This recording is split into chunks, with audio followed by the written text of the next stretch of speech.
మనం ఎలా ట్రావెల్ చేస్తున్నాం అన్నది కాదు, ఎవరితో ట్రావెల్ చేస్తున్నాం అన్నది ఇంపార్టెంట్ అంట.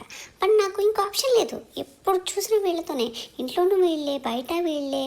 పైగా ఏదో కొత్త ప్లేస్ని ఎక్స్ప్లోర్ చేస్తున్నట్టు ప్రతి టర్నింగ్కి ఒక ఎక్స్ప్రెషన్. మా అమ్మకి ఒక ప్లేస్ కానీ ఫుడ్ కానీ నచ్చితే తనకి బోర్ కొట్టేంతవరకు అక్కడికే వెళ్తుంది. ప్రాబ్లం తన వెళ్ళడం కాదు, నన్ను తీసుకెళ్ళడం. Same place, same people. Photos అని చెప్పేసి నన్ను ఇందులో దింపింది. నేనేదో పెద్ద పైల్వాన్ అన్నట్టు నన్ను ఇందులో వదిలేశారు. మా అమ్మమ్మేమో ఈవిడ మీద నమ్మకంతో వాష్రూమ్కి వెళ్ళిపోయింది. నా పరిస్థితి ఏంటి? మళ్ళీ ప్రతి 2 గంటలకి వీళ్ళకో బ్రేక్.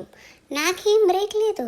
నాకు ఓన్లీ పాలే పడుతున్నారు. అందుకే ఎక్కడ పడితే అక్కడ ఆపించేస్తున్నా. చూడండి, మిల్క్ విత్ ఏ వ్యూ అంటారు దీన్ని. అసలే కార్ జర్నీ చిరాకంటే మా అమ్మమ్మ ఇందులో నాకు కితకితలు పెడుతుంది.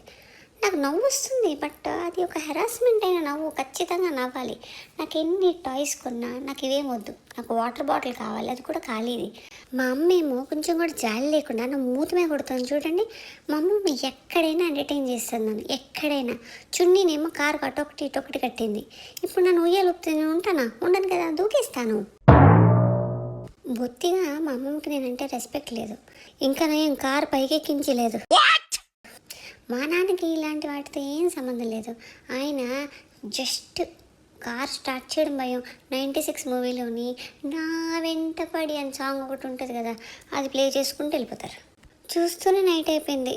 వీళ్ళు తోలింది తక్కువ తాగింది ఎక్కువలా అయింది పరిస్థితి. మా అమ్మ ఊ అంటే కాఫీ కావాలి అంటది. మళ్ళీ జర్నీ అంతా పడుకొనే ఉంటుంది. ఆఖరికి ఇంటికి వచ్చేసాం. మా పిన్ని రెడీగా ఉంది దిష్టి తీయడానికి. మా అమ్మ ఎనర్జీ మొత్తం డ్రాప్ అయిపోయినట్టుంది. బట్ పడుకోవడానికి ఎనర్జీకి ఏంటి సంబంధం?